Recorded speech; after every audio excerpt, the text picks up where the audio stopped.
Okay बेटा, हम लोग पहुंचे टैक्सेशन में। ये हमारे चैप्टर का नाम है इनकम फ्रॉम हाउस प्रॉपर्टी। नया चैप्टर है। जो भी मैं अभी बताने वाला हूँ वो सब आप इस चैप्टर के थियरी पेजेस में लिखोगे। ठीक है, चैप्टर का नाम है इनकम फ्रॉम हाउस प्रॉपर्टी। ठीक है, अब इनकम फ्रॉम हाउस प्रॉपर्टी में जिस दिन मैं ये वीडियो लेक्चर बना रहा हूँ उस दिन की डेट है 24 सितंबर 2021। अब आप लोगों को कैसे समझना है कि प्रीवियस ईयर क्या और असेसमेंट ईयर क्या। जो भी ईयर जस्ट अभी अभी कंप्लीट हुआ है, जिस भी दिन आप लोग ये वीडियो देख रहे हो, जो ईयर अभी जस्ट कंप्लीट हुआ है उसको प्रीवियस ईयर बोलते हैं। और जो भी आज की डेट है उसको असेसमेंट ईयर बोलते हैं। तो आज की डेट कौन से ईयर में फॉल होती है? तो आज की डेट जो है हमारी, फॉर एग्जाम्पल आज की डेट है 24 सितंबर 2021। तो 24 सितंबर 2021 कौन से साल में फॉल होता है? तो ये फॉल होता है 2021 2022 में। मतलब इसको हम लोग सिंपल भाषा में बोलते हैं 1/4/2021 से लेकर 31/3/2022। तो जो आज की डेट है, आज की डेट जो जिस साल में फॉल होती है उस साल को असेसमेंट ईयर बोलते हैं। और जो साल अभी अभी जस्ट कंप्लीट हुआ है उसको प्रीवियस ईयर बोलते हैं। जैसे अभी जस्ट कंप्लीट हुआ है 1/4/2020 से 31/3/2021। ठीक है, तो जो साल कंप्लीट हुआ है, जस्ट अभी कंप्लीट हुआ है, वो प्रीवियस ईयर होता है। और जो एट प्रेजेंट साल चल रहा है वो असेसमेंट ईयर होता है। ठीक है, हम इनकम हम प्रीवियस ईयर में कमाते हैं, उस इनकम पे टैक्स हम असेसमेंट ईयर में भरते हैं। असेसमेंट का मतलब ये होता है, असेसमेंट का मतलब होता है कैलकुलेशन, वेरिफिकेशन, कि जो इनकम आपने प्रीवियस ईयर में कमाई उसका टैक्स आप असेसमेंट ईयर में भरो। अब हाउस प्रॉपर्टी जो चैप्टर है इनकम फ्रॉम हाउस प्रॉपर्टी, इस चैप्टर में हम लोग एक लैंडलॉर्ड है। और ये मेरी हैबिट है, जब भी मैं कोई भी नया चैप्टर स्टार्ट करता हूँ तो मैं पहले दिन पे यही बताता हूँ कि हम कौन है। इस चैप्टर में हम कौन है? इस चैप्टर में हम एक लैंडलॉर्ड है। हमारी बहुत सारी प्रॉपर्टीज हैं, हमारे बहुत सारे घर हैं। बेसिकली घर, नॉट कॉमर्शियल प्रॉपर्टीज। हमारी ऑफिसेज, हमारे गोडाउन्स नहीं, हमारे घर हैं। और एक से ज्यादा घर हैं। कभी हमारे ओनर के, लैंडलॉर्ड के 4 घर होंगे, कभी 3 घर होंगे, कभी 5 घर होंगे। तो बेसिकली हम लोग यहाँ पे एक लैंडलॉर्ड है। तो मान लो हमारे 4 घर हैं, उन 4 घर में से एक घर हम खुद के लिए ही यूज करते हैं। समझो हमारे 4 घर हैं, सपोज हमारे 4 घर हैं, उसमें से एक घर हम खुद के लिए यूज करते हैं अपने रेसिडेंशियल पर्पस के लिए। बाकी के 3 घर हमने रेंट पे दे दिए। तो रेंट पे देने को कॉमर्स की भाषा में बोलते हैं let out, LET, let, OUT, out. Let out करना मतलब रेंट पे देना। तो ये चैप्टर की थोड़ी बहुत समरी बता रहा हूँ, बैकग्राउंड बता रहा हूँ कि क्वेश्चंस कैसे होते हैं। तो हम लोग एक लैंडलॉर्ड है, और ऑब्वियसली जो ऑपोजिट पर्सन होगा, जो भी ऑपोजिट पर्सन या पर्सन्स होंगे वो हमारे टेनेंट होंगे। और टेनेंट को हम लोग ऑब्वियसली पेइंग गेस्ट भी बोलते हैं। टेनेंट को हम लोग PG भी बोलते हैं, पेइंग गेस्ट। ठीक है, हम लोग एक लैंडलॉर्ड है और ऑपोजिट पर्सन कोई टेनेंट है या पेइंग गेस्ट है। ठीक है, अब बहुत सारे अलग अलग टाइप के रेंट होते हैं, टर्मिनोलॉजी होती है जो हमारी गवर्नमेंट ने बनाई है। तो मैं धीरे धीरे सब बताते जाता हूँ रूल सारे। ये सब आपको कौन सी अमाउंट टैक्सेबल है, कौन सी अमाउंट नॉट टैक्सेबल है, वो सब कैलकुलेट करने में रूल्स में ये सारे शब्द काम आएंगे। तो सबसे पहले हम लोग शुरू करते हैं टाइप्स ऑफ रेंट से। कौन से टाइप्स ऑफ रेंट होते हैं? तो एक होता है सबसे पहले एक्चुअल रेंट, दूसरा होता है फेयर रेंट, तीसरा होता है म्युनिसिपल वैल्यूएशन, और चौथा होता है स्टैंडर्ड रेंट। अब ये सारी चीजें आपको एग्जाम में क्वेश्चन पेपर में दी हुई होंगी। एक्चुअल रेंट दिया हुआ होगा, फेयर रेंट दिया हुआ होगा, म्युनिसिपल वैल्यूएशन दिया होगा, स्टैंडर्ड रेंट दिया होगा। उसकी आप चिंता मत करो, ये सारी अमाउंट्स आपको क्वेश्चन में दी हुई होंगी। अब इस चैप्टर का थोड़ा बैकग्राउंड देख लेते हैं कि कैसे ये चैप्टर बना, क्या क्या इसके अंदर समरी, क्या क्या आएगा इस चैप्टर के अंदर।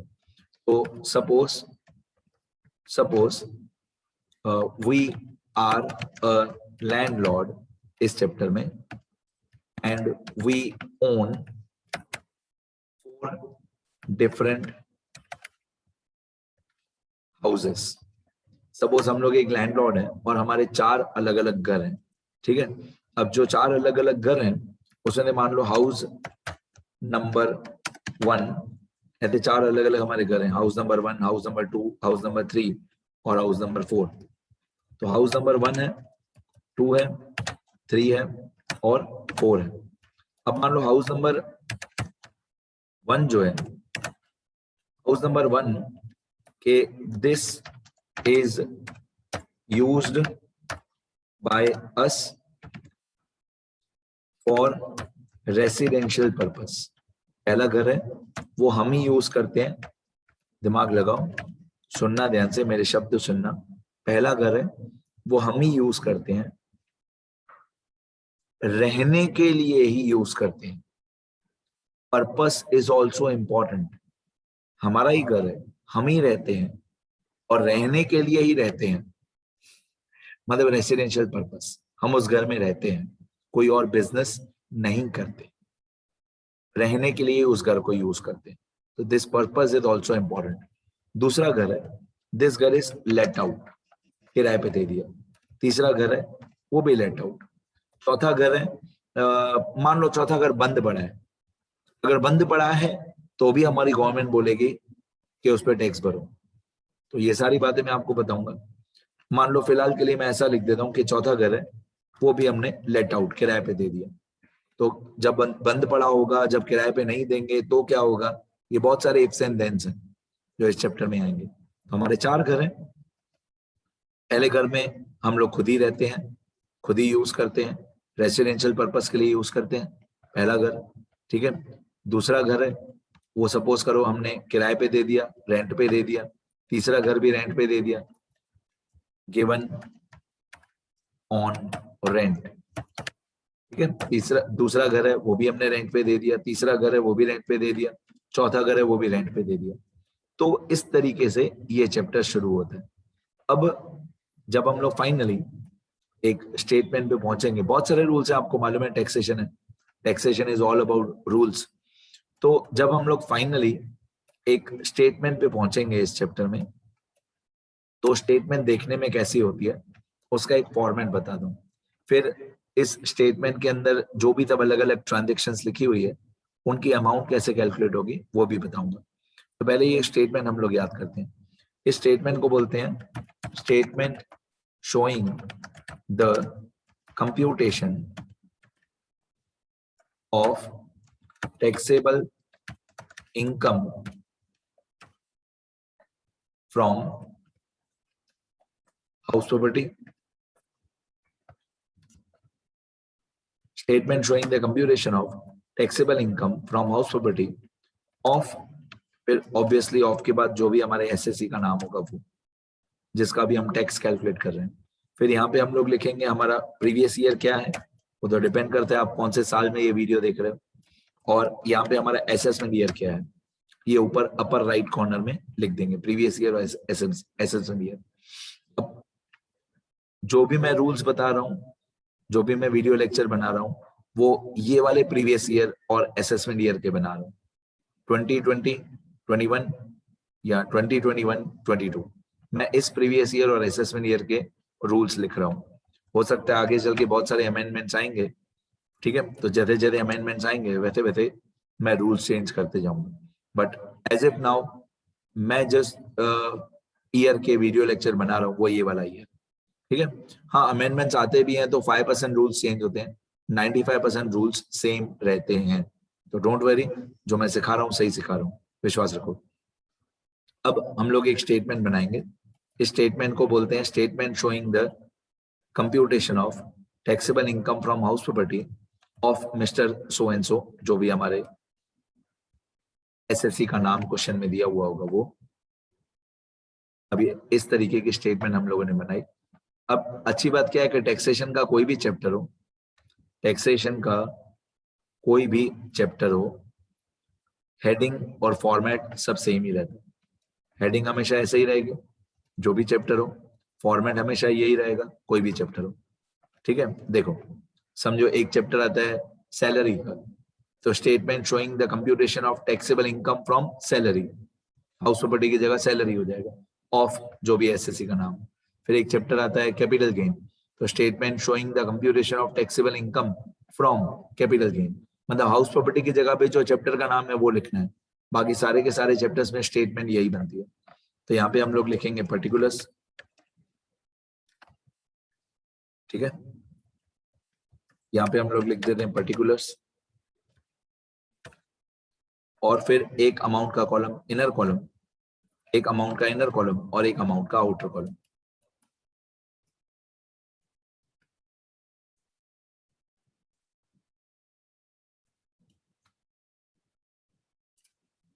एक हमारा अमाउंट का इनर कॉलम और एक हमारा अमाउंट का आउटर कॉलम, ठीक है। ये अमाउंट रुपीस का सिंबल लगा देना, और यहाँ पे भी अमाउंट और रुपीस का सिंबल लगा देना। अब ये स्टेटमेंट में जो भी मैं लिख रहा हूँ वो फॉर्मेट आप सबसे पहले याद करो, फिर इस फॉर्मेट की एंट्रीज भी मैं, अमाउंट्स भी मैं बताऊंगा, कैलकुलेशन बताऊंगा। सबसे पहले लिखते हैं हाउस नंबर 1, जितने भी हमारे अलग अलग घर हैं, house number 1, house number 2, house number 3, ठीक है। अब हाउस नंबर 1, ओके, मैं फॉर्मेट बता दूं। हाउस नंबर 1 सबसे पहले आता है ग्रॉस एनुअल वैल्यू, इसको हम लोग जीएवी बोलते हैं। सबसे पहले आता है ग्रॉस एनुअल वैल्यू, मतलब हम इसको बोलते हैं जीएवी, ठीक है। इसमें दे less taxes, municipal taxes, less you can say municipal taxes,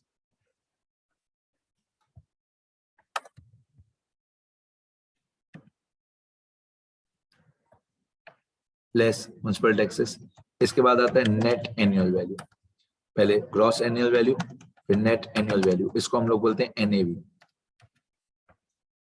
पहले आता है ग्रॉस एनुअल वैल्यू, फिर लेस म्युनिसिपल टैक्सेस, इसके बाद आता है एनएवी, नेट एनुअल वैल्यू, ठीक है। इसके बाद तीन चीजें लेस होती हैं, less specific deductions, less specific deductions, और स्पेसिफिक डिडक्शंस के अंदर तीन चीजें माइनस होती है, मैं ए बी सी लिख देता हूँ।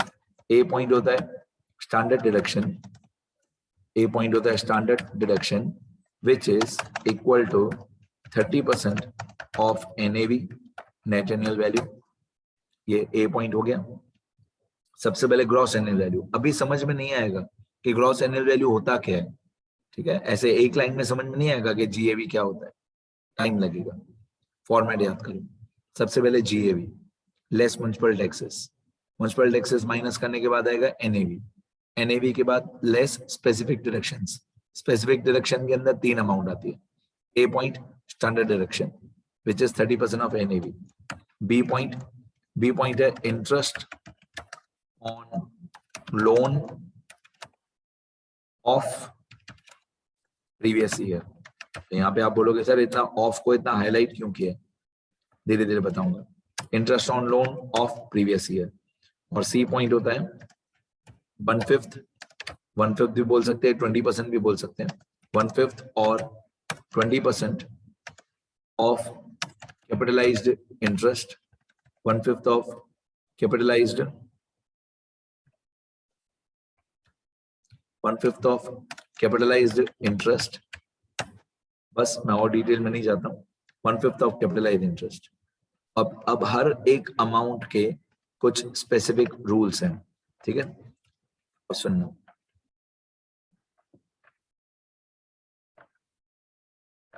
सबसे पहले यहाँ पे एक जीएवी की अमाउंट आएगी, उसके बाद माइनस यहाँ पे एक म्युनिसिपल टैक्सेस की अमाउंट आएगी। अब जीएवी में म्युनिसिपल टैक्सेस माइनस कर देंगे, तो उसके बाद एक एनएवी की अमाउंट आएगी। अब एनएवी का 30%, जितना भी एनएवी आया उसका 30% यहाँ पे एक अमाउंट आएगी, एनएवी का 30%।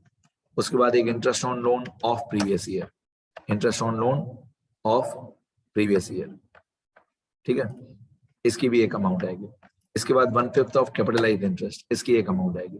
फिर इन तीनों लेस वालों का टोटल करेंगे, मतलब जो ए बी सी है, standard deduction, interest on loan of previous year, 1/5 of capitalised interest, इन तीनों का एक टोटल आएगा, वो आउटर कॉलम में लिखेंगे। इन तीनों का ए बी सी, इन तीनों का एक टोटल आएगा, वो आउटर कॉलम में लिखेंगे। फिर एनएवी में थे ये जो तीनों का टोटल है वो माइनस कर देंगे, ठीक है। बाकी बचेगा हमारा taxable income from house number 1। बाकी जो बचेगा इसको बोलेंगे taxable income from house number 1। ये taxable income from house number 1, ये हमारा हाउस नंबर 1 कंप्लीट हो गया, ठीक है। इसके बाद हाउस नंबर 2 आएगा, वो सारा मैं कॉपी पेस्ट करूंगा। यहाँ पे जो बचेगा एनएवी में थे, ये जो एनएवी था इसमें थे एबीसी का टोटल हमने माइनस कर दिया, बाकी बचा taxable income from house number 1। अब मैं क्या करूंगा, ये पूरा हाउस नंबर 1 का फॉर्मेट यहीं पे नीचे मैं कॉपी पेस्ट करूंगा और सिर्फ 1 की जगह में मैं 2 कर दूंगा, या हाउस नंबर 1 इसकी जगह मैं लिख दूंगा हाउस नंबर 2 और सब कॉपी पेस्ट सब सेम। ये हाउस नंबर 2, हाउस नंबर 1 की जगह हाउस नंबर 2, सारा format same, GAV, municipal taxes, NAV, specific deduction, a point, b point, c point, और लास्ट में मैं लिखूंगा taxable income from house number 2। फिर वापस सारा फॉर्मेट में कॉपी कर दूंगा हाउस नंबर 3, फिर वापस सारा फॉर्मेट में कॉपी कर दूंगा हाउस नंबर 4, और एट द एंड चारों हाउसेस की जो टैक्सेबल इनकम होगी वो मैं प्लस करके टोटल करके मैं बता दूंगा total taxable income from house property. तो ये फॉर्मेट में 4 बार बनाऊंगा नीचे नीचे, सेम फॉर्मेट, मतलब पर्टिकुलर्स में नो चेंज। अब आप समझो, पर्टिकुलर्स एक घर हो या 10 घर हो, पर्टिकुलर्स तो सेम ही रहने वाले, अमाउंट ही चेंज होगी। अब हमको सबसे ज्यादा किस पे फोकस करना है, अमाउंट पे, ठीक है, कि ये सारी अमाउंट्स कैलकुलेट कैसे होंगी। तो उसके लिए ऑब्वियसली बहुत सारे रूल्स आएंगे, बहुत सारे अलग अलग क्वेश्चन हम सॉल्व करेंगे, ठीक है। फिलहाल आपका काम क्या है, आपका काम है ये फॉर्मेट याद करना। ये हाउस नंबर 1, जो हाउस नंबर 1 का फॉर्मेट है वही सारे हाउसेस का फॉर्मेट है। हाउस नंबर 1 लिखा, इसका आंसर आया, 2 लिखा, इसका आंसर आया, ऐसे ही 3 होगा, ऐसे ही 4 होगा, फिर लास्ट में चारों का टोटल होगा। लास्ट में हम लिखेंगे, जब चारों हाउस हो जाएंगे तब हम लिखेंगे taxable income from house property और चारों का टोटल कर देंगे। डन। अब ऑब्वियसली हजारों लाखों रूल्स आएंगे दूसरे, टाइम लगेगा, पहले इतना लिखेंगे सब लोग। ये मेरा नाम और नंबर है, कभी भी कुछ भी सीखना हो।